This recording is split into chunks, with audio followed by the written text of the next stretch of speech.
اعوذ باللہ من الشیطان الرجیم بسم اللہ الرحمن الرحیم۔ سامعین کرام، خالق حقیقی نے دنیا کو ضرورت کے لیے بنایا ہے، یعنی دنیا کی ساری چیزیں فنا ہونے والے اسباب ہیں اور لامحدود خواہشات کے لیے اللہ رب العزت نے آخرت بنائی ہے۔ وہاں کی نعمتیں کبھی ختم نہیں ہوں گی، لیکن دنیا کی اصل حقیقت معلوم نہ ہونے کی وجہ سے انسان اپنے دل میں سجائی ہوئی خیالی جنت کو اسی دنیا میں حاصل کرنے کی دھن میں لگا رہتا ہے، یہاں تک کہ وہ اپنے مکان کو جنت بنانے کی فکر میں جنت کے اندر اپنا مکان بنانا ہی بھول جاتا ہے، اور وہ وقت آن پہنچتا ہے کہ موت آ کر اس کے سارے خوابوں کو چکنا چور کر دیتی ہے۔ قرآن عظیم کی ایک آیت میں اللہ تبارک و تعالی نے انسان کی زندگی کی حقیقت کو بہت ہی معنی خیز انداز میں بیان کیا ہے۔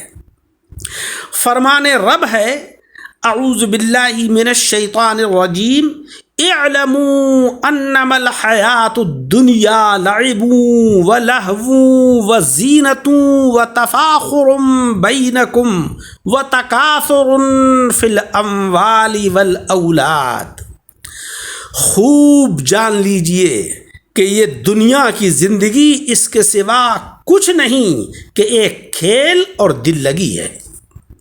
اعلموا انما الحیات الدنیا لعب ولہو، اور ظاہری ٹیپ ٹاپ وزینۃ، اور تمہارا آپس میں ایک دوسرے پر فخر جتانا، وتفاخر بینکم، اور مال و اولاد میں ایک دوسرے سے بڑھ جانے کی کوشش کرنا، وتکاثر فی الاموال والاولاد۔ اس کی مثال ایسی ہے جیسے کہ ایک بارش ہو گئی تو اس سے پیدا ہونے والی نباتات کو دیکھ کر کاشتکار خوش ہو گئے، پھر وہی کھیتی پک جاتی ہے اور تم دیکھتے ہو کہ وہ زرد ہو گئی، پھر وہ کھیتی بھس بن کر رہ جاتی ہے۔ اس کے برعکس آخرت وہ جگہ ہے کہ جہاں سخت عذاب ہے اور اللہ کی مغفرت ہے، اس کی خوشنودی ہے۔ دنیا کی زندگی ایک دھوکے کے سامان کے سوا کچھ بھی نہیں، یعنی ایک بچہ پیدا ہوا، وہ بڑھا، جوان ہوا، جوانی کے بعد بڑھاپا آ گیا اور ایک وقت پر جا کر وہ ختم ہو گیا۔ جیسے کہ کھیتی کہ سرسبز و شاداب کھیتی دکھائی دی، اس کے بعد اس کے اوپر زردی آئی، وہ کھیتی پک گئی اور اس کے بعد بھوسا ہو گیا۔ اس آیت میں یہ تعلیم دی گئی ہے کہ انسان ظاہری نعمتوں میں کھو کر اپنے اصل مقام سے غافل نہ ہو جائے اور حقیقی کامیابی پر اس کی نظر رہنا چاہیے، اور وہ حقیقی کامیابی کیا ہے؟ آخرت کی زندگی کے جو لافانی ہے، جہاں پر کہ انسان کی ساری خواہشات کے جو لامتناہی ہوں گی وہ بھی اللہ تبارک و تعالی اپنے فضل و کرم سے پورا فرما دے گا۔ اگر انسان اس دنیا کی نعمتوں میں ایسا کھو جائے کہ وہ آخرت کی اصل زندگی کے لیے تیاری نہ کرے تو پھر وہ دردناک عذاب سے بچ نہیں سکتا۔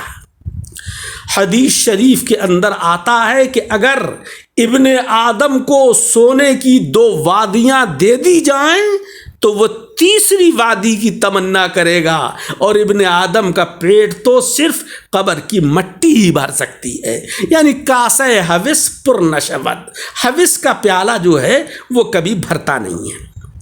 اس کے برخلاف اللہ کے جو نیک بندے ہیں، جو صالحین ہیں، وہ اس یقین کے ساتھ زندگی گزارتے ہیں کہ موت فقط عالم امتحان سے عالم جزا کی طرف منتقل ہونا ہے، کیونکہ دنیا کی جو زندگی ہے وہ ہم پرتعیش بنانے کی کوشش تو کرتے ہیں، مگر حقیقت میں یہ عالم امتحان ہے۔ یہاں پر ہم امتحان کی تیاری کرنے کے لیے آئے ہیں، اور عالم جزا تو آخرت کی زندگی ہے۔ یوم الحساب وہی ہوگا، اور یوم الحساب میں فیصلہ ہوگا کہ کس کو جنت میں جانا ہے اور کس کو جہنم میں۔ صالحین کبھی آخرت کی فکر سے غافل نہیں ہوتے ہیں۔ حدیث شریف ہے کہ جناب احمد مجتبیٰ محمد مصطفیٰ صلی اللہ علیہ وسلم نے فرمایا کہ جو شخص آخرت کو اپنا مقصود بنا لیتا ہے، اللہ رب العزت اس کے معاملات کو درست کر دیتا ہے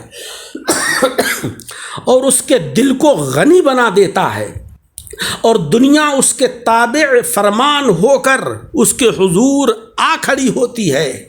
عزیزوں، اس حدیث مبارک سے پتہ چلا کہ آج جو ہمارے معاملات بگڑے ہوئے ہیں، ہمارے دل غنی ہونے کے بجائے فقیر بنے ہوئے ہیں، دنیا تابع فرمان ہونا تو دور، ہمیں انسان ماننے تک کو تیار نہیں۔ اس کی وجہ یہی ہے کہ ہم آخرت کی زندگی سے اور اس کی تیاری سے غافل ہو گئے ہیں۔